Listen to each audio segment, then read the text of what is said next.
Penasehat PAC GB Ansor Gedung Haji Baru. Yang saya hormati Ustadz Ali Murtado, mewakili MWCNU Kecamatan Gedung Haji Baru.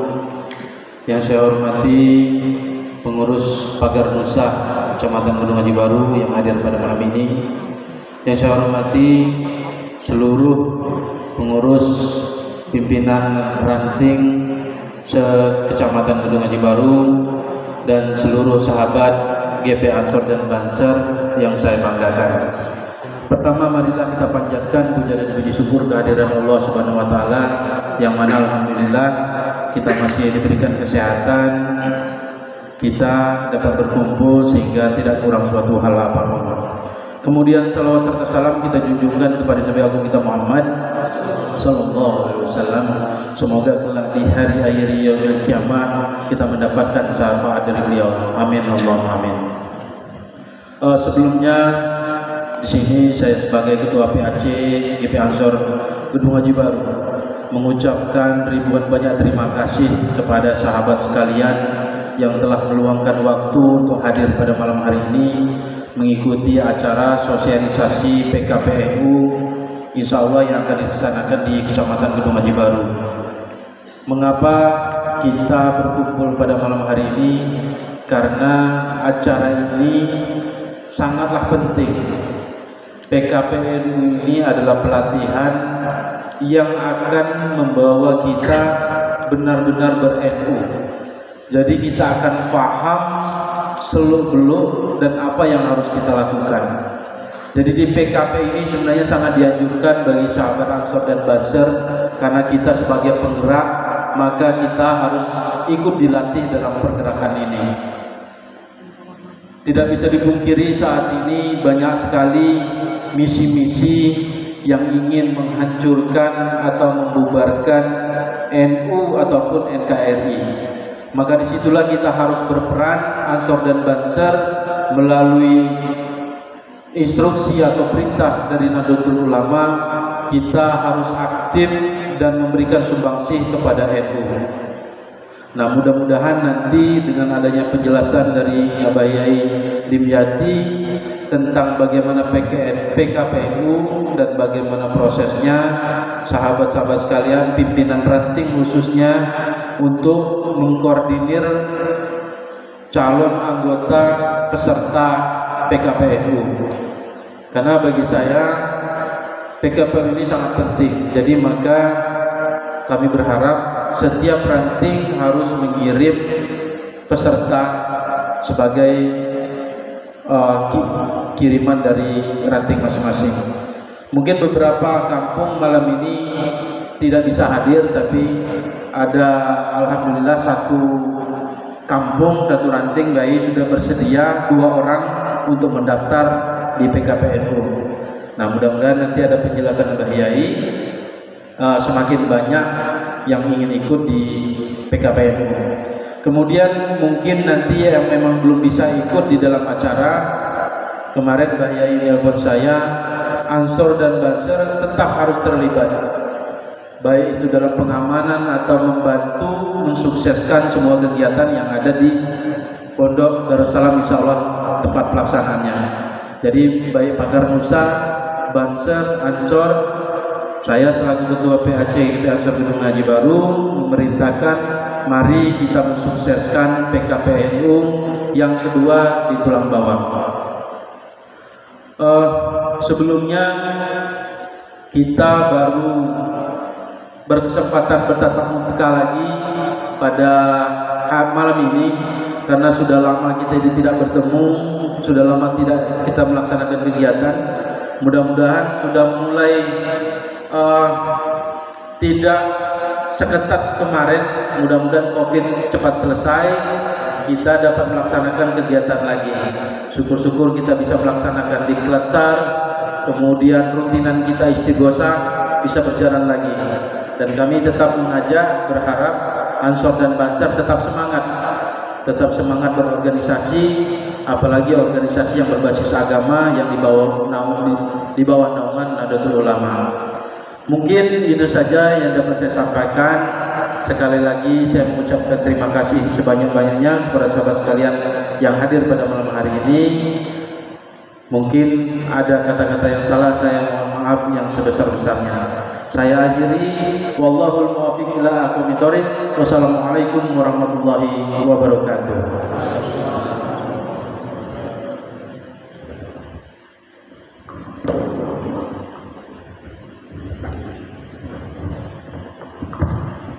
Kepadanya diucapkan terima kasih.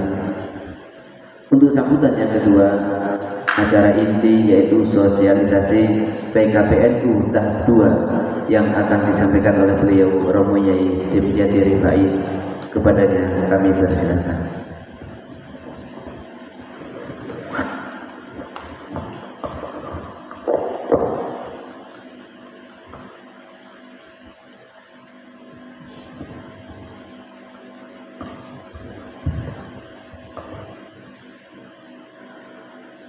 Assalamualaikum warahmatullahi wabarakatuh.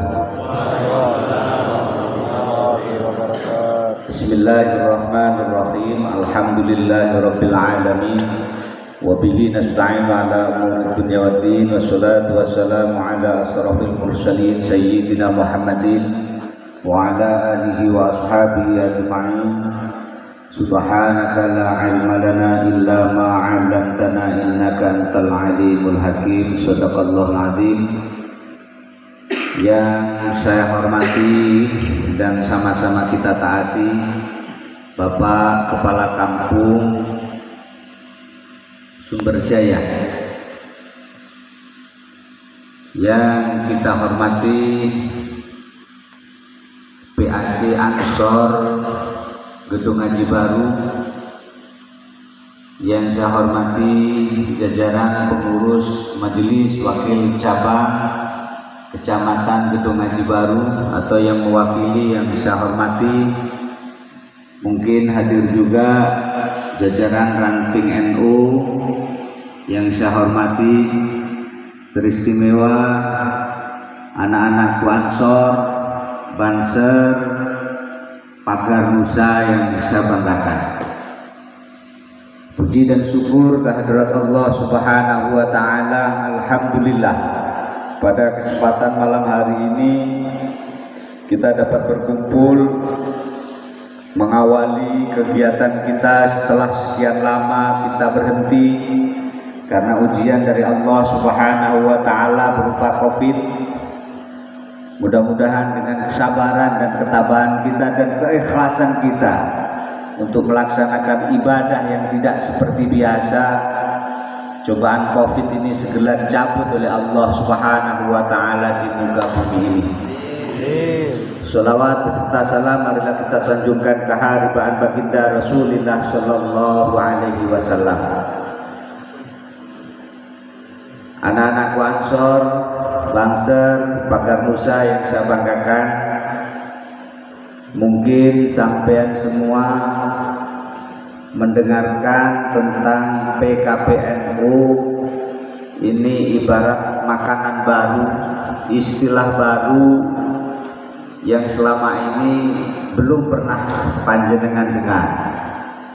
Oleh karenanya pada malam hari ini perlu diadakan sosialisasi PKPNU.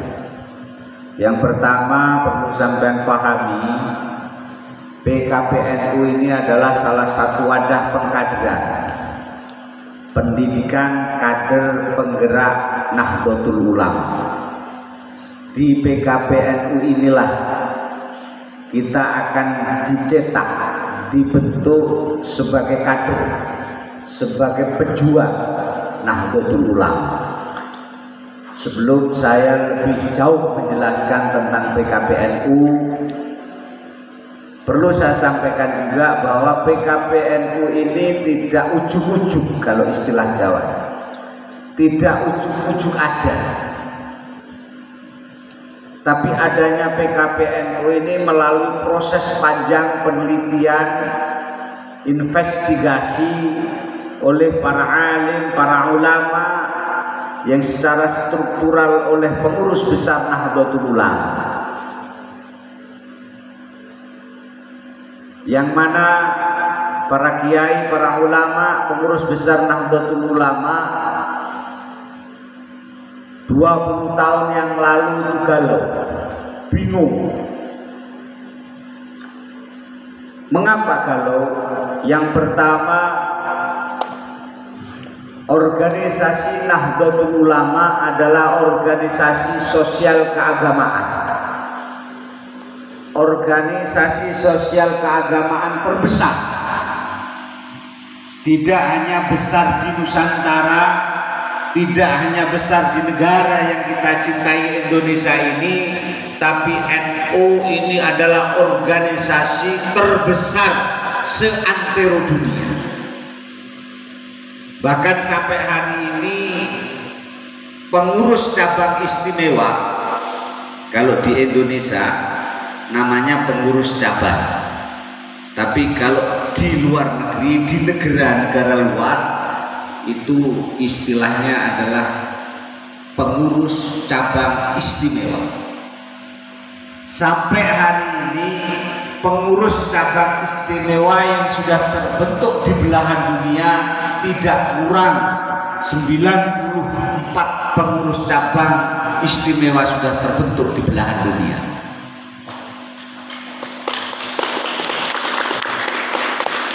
Di Eropa, di belahan Amerika, di Timur Tengah, Kuwait, Afghanistan, Aljazair, di Asia, semua sudah terbentuk.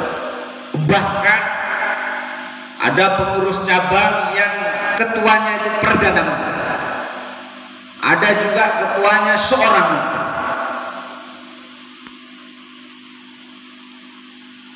Saking besarnya Nahdlatul Ulama. Namun di balik kebesaran itu, para muassis, para pendiri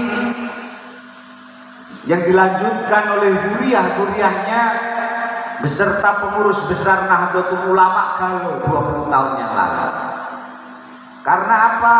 Karena NU yang besar ini, jumlahnya yang puluhan juta ini, bahkan ratusan juta di Indonesia ini, nilai jualnya sangat rendah, sangat tidak diperhitungkan. Bahkan dengan kebesaran jumlah NU ini justru selalu dimanfaatkan oleh kelompok-kelompok yang hanya ingin mementingkan golongannya pribadi. Ini yang membuat galau para zuriyah, muassis, pendiri Nahdlatul Ulama dan para kiai.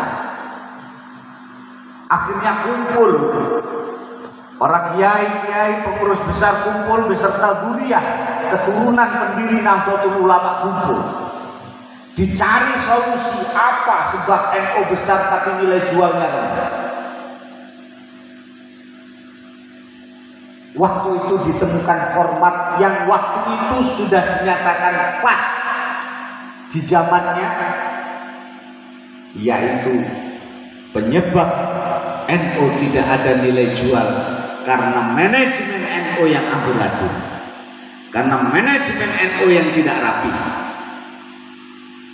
Akhirnya sadar tentang itu, pengurus besar memundang putra-putra terbaik NU yang ahli manajemen, pendekar-pendekar NU yang ahli manajemen dikumpulkan untuk bisa merumuskan dan mentata manajemen NU ini biar rapi, dari mulai tingkat pusat sampai kantor.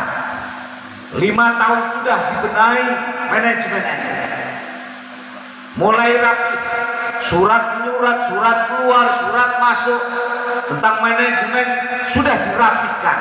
Berjalan 1 periode, setelah diadakan evaluasi, manajemen sudah bagus, ternyata nilai jual NU tidak sesuai apa yang diharapkan, hanya naik 1 grade. Bingung lagi pengurus NU, membesar ulama kita bingung lagi, kumpul lagi. Walhasil dari kumpul itu mengatakan NU sudah kita benahi manajemen, sudah kita rapikan manajemen, tapi nilai jualnya masih tetap rendah. Carilah. Waktu itu ditemukan solusi atau ditemukan format yang waktu itu dianggap pas, yaitu karena warga NU dan organisasi NU manajemen ekonominya amburadul. Kebanyakan organisasi NU tidak punya duit, termasuk warga NU-nya bodoh melarang-larang. Akhirnya bagaimana untuk bisa meningkatkan ekonomi organisasi NU dan warga NU? Panggil lagi putra-putra terbaik kita yang ahli ekonomi. Panggil lagi para pendekar-pendekar NU yang ahli dalam ekonomi. Baik yang ada di legislatif, di yudikatif, di eksekutif, dipanggil semua. Baik putra-putra kita yang ahli ekonomi yang ada di perusahaan BUMN maupun perusahaan swasta, dipanggil waktu itu oleh kiai dan ulama, ditugaskan yang duduk di eksekutif untuk bagaimana bisa mengambil kebijakan yang berpihak kepada NU, yang di legislatif akan bisa membuat undang-undang yang bisa mengarahkan eksekutif untuk bisa mengucurkan dana negara untuk kepentingan dan meningkatkan ekonomi.